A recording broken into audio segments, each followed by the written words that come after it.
আসসালামু আলাইকুম। আপনারা দেখছেন সিভিএন টিভি ইউএসএ সংবাদ বুলেটিন। সঙ্গে আছি আমি আইনাল হক। শুরুতেই এসেনশিয়াল হোম কেয়ার সংবাদ শিরোনাম।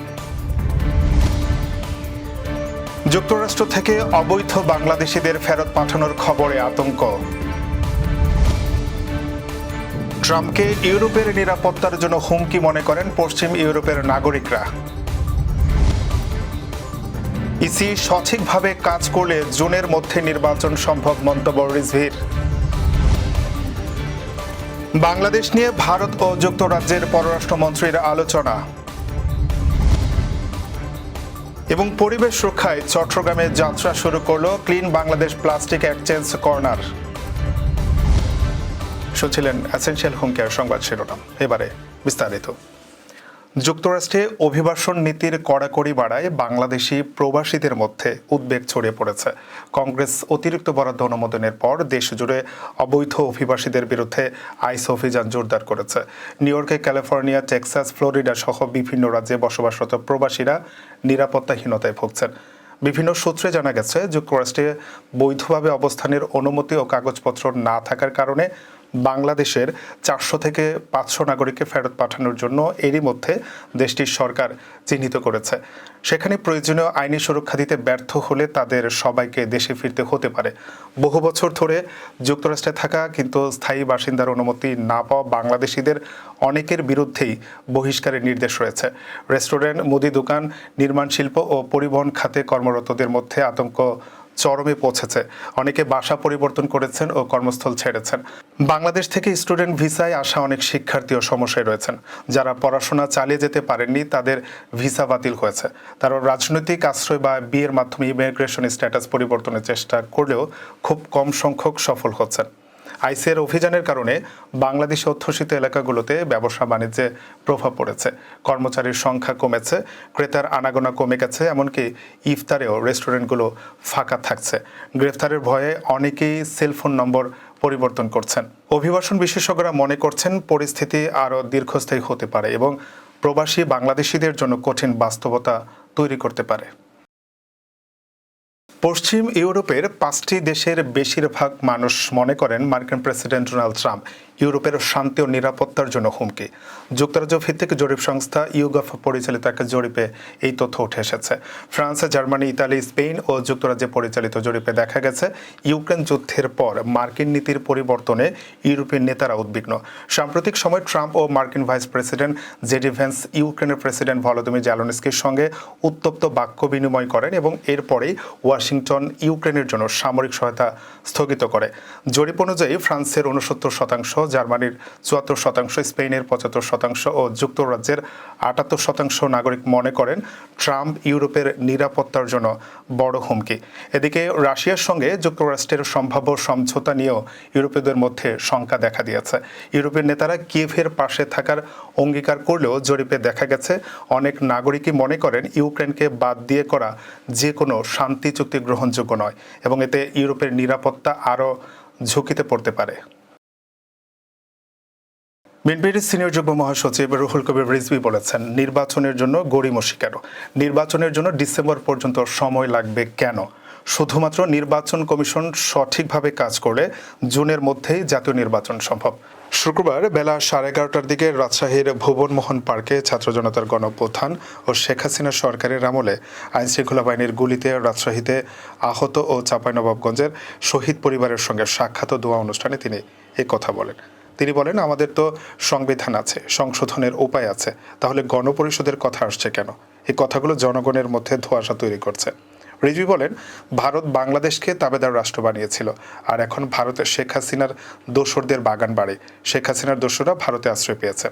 তিনি আরও বলেন, ভারত ও যুক্তরাষ্ট্রের সঙ্গে বাংলাদেশ নিয়ে আলোচনা করছে। যুক্তরাষ্ট্রের সঙ্গে বাংলাদেশ নিয়ে ভারতকে আলোচনা করার অধিকার কে দিয়েছে?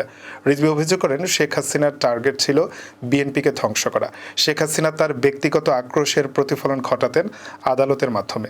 আমরা বিএনপি পরিবারের এই আয়োজনে কেন্দ্রীয় বিএনপি, রাজশাহী মহানগর ও জেলা বিএনপি সহ অঙ্গ সংগঠনের নেতাকর্মীরা এতে অংশ নেন। এই আয়োজন থেকে শহীদ পরিবারের 1 লাখ টাকা এবং আহতদের 50,000 টাকা অনুদান দেওয়া হয়। সরকারি সফরে যুক্তরাজ্যে গিয়েছেন ভারতের পররাষ্ট্রমন্ত্রী এস এ জয়শঙ্কর। সেখানে তিনি যুক্তরাজ্যের পররাষ্ট্রমন্ত্রী ডেভিড ল্যামির সঙ্গে বৈঠক করেছেন এবং এই বৈঠকে দ্বিপাক্ষিক নানা বিষয়সহ বাংলাদেশ ও ইউক্রেন পরিস্থিতি নিয়েও আলোচনা করেছেন। এছাড়া বৈঠকে বর্তমান বিশ্বের ভূ রাজনৈতিক নানা ইস্যুও ভারতীয় ব্রিটিশ পররাষ্ট্রমন্ত্রীর আলোচনায় স্থান পেয়েছে। যুক্তরাজ্যে সরকারি সফরে থাকা পররাষ্ট্রমন্ত্রী এস এ জয়শঙ্কর এবং ব্রিটিশ পররাষ্ট্রমন্ত্রী ডেভিড ল্যামি দ্বিপাক্ষিক সম্পর্ক এবং বর্তমান ভূ রাজনৈতিক উত্তেজনা নিয়ে বিস্তৃত আলোচনা করেছেন। দুই মন্ত্রী ইউক্রেন, বাংলাদেশ, পশ্চিম এশিয়া এবং কমনওয়েলথ নিয়েও আলোচনা করেছেন বলে জয়শঙ্কর সোশ্যাল মিডিয়া প্ল্যাটফর্ম এক্সে বলেছেন। অবশ্য বাংলাদেশ বিষয়ে তারা ঠিক কী আলোচনা করেছেন তা নিয়ে বিস্তারিত কিছু বলেনি জয়শঙ্কর। সোশ্যাল মিডিয়ায় দেওয়া এই পোস্টে ভারতীয় পররাষ্ট্রমন্ত্রী বলেন, আমরা ইউক্রেন ইস্যু, পশ্চিম এশিয়া, বাংলাদেশ, কমনওয়েলথ সহ নানা আঞ্চলিক ও বৈশ্বিক বিষয় নিয়ে মতবিনিময় করেছে। অনিশ্চিত ও অস্থির বিশ্বে ভারত ও যুক্তরাজ্য স্থিতিশীলতা ও সমৃদ্ধির পথে অবদান রাখছে। ছাত্র জনতার ব্যাপক বিক্ষোভের মুখে বাংলাদেশের প্রধানমন্ত্রীর পদ থেকে ক্ষমতাচ্যুত হয়ে গত বছরের অগাস্টের শুরুতে শেখ হাসিনা ভারতে আশ্রয় নেন। তারপর থেকে তিনি ভারতেই নির্বাসনে রয়েছেন। গত বছরের অগাস্টে পদচ্যুত হয়ে ভারতে পালানোর পর হাসিনাকে ঘিরে কিছু জল্পনা কল্পনা শুরু হয়েছিল। নগরীর জলাবদ্ধতা ও প্লাস্টিক দূষণ মোকাবেলায় ক্লিন বাংলাদেশের উদ্যোগে এবং চট্টগ্রাম সিটি কর্পোরেশনের সহযোগিতায় যাত্রা শুরু করল প্লাস্টিক এক্সচেঞ্জ কর্নার। পবিত্র মাহে রমজান উপলক্ষে চালু হওয়া এই বিশেষ কর্মসূচির মাধ্যমে ব্যবহৃত প্লাস্টিক ও পলিথিনের বিনিময়ে নিত্য প্রয়োজনীয় দ্রব্য প্রদান করা হচ্ছে। চকবাজার কাঁচা বাজারের সামনে আয়োজিত উদ্বোধনী অনুষ্ঠানে প্রধান অতিথি হিসেবে উপস্থিত ছিলেন চট্টগ্রাম সিটি কর্পোরেশনের মেয়র ডাক্তার শাহাদাত হোসেন। এই সময় তিনি বলেন, পরিবেশ রক্ষা ও জলাবদ্ধতার সমস্যার সমাধানে আমাদের সম্মিলিত প্রচেষ্টা দরকার। ক্লিন বাংলাদেশের এই উদ্যোগ প্রশংসনীয়, কারণ এটি জনসচেতনতা বৃদ্ধির পাশাপাশি নগর পরিচ্ছন্নতার জন্য একটি বাস্তবসম্মত সমাধান দিচ্ছে। রমজান মাসব্যাপী প্রতি শুক্র শনিবার সকাল 10টা থেকে দুপুর 12টা পর্যন্ত নগরের চকবাজার, বহদ্দার হাট ও আগ্রাবাদ কাঁচা বাজারের সামনে এই কার্যক্রম চলবে। ব্যবহৃত প্লাস্টিক ও পলিথিন জমা দিয়ে ছোলা, খেজুর, চিড়া, আলু, পেঁয়াজ, ডিম সহ বিভিন্ন নিত্য প্রয়োজনীয় দ্রব্য সংগ্রহ করতে পারবেন সকলেই। এবার কর্ণফুলী ইনকাম ট্যাক্স সংবাদ শিরোনাম। গ্রেসি ম্যানসনে বাংলাদেশ হেরিটেজ ডের হোস্ট বাংলাদেশ সোসাইটি এবং আটলান্টিক সিটির মেয়র পদে মার্টি স্মলের নির্বাচনী প্রচারণা শুরু।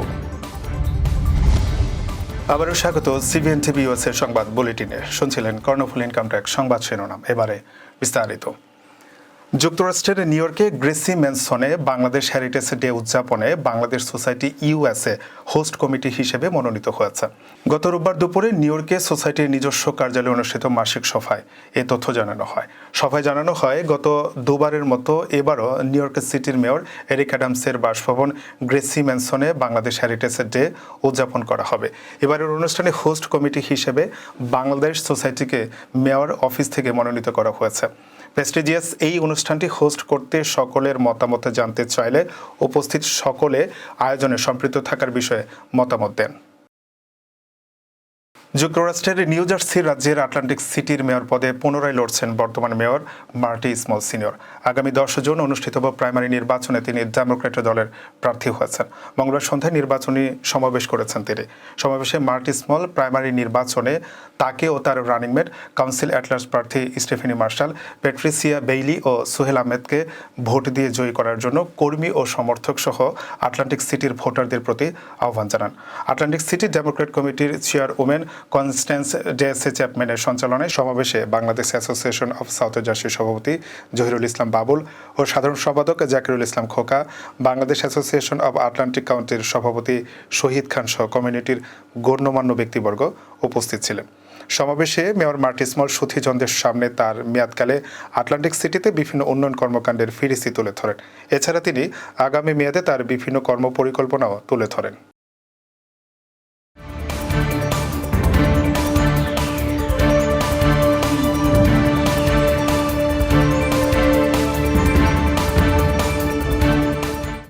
প্রতিদিনের উল্লেখযোগ্য ঘটনা কালক্রমে রূপ নেয় ইতিহাসে।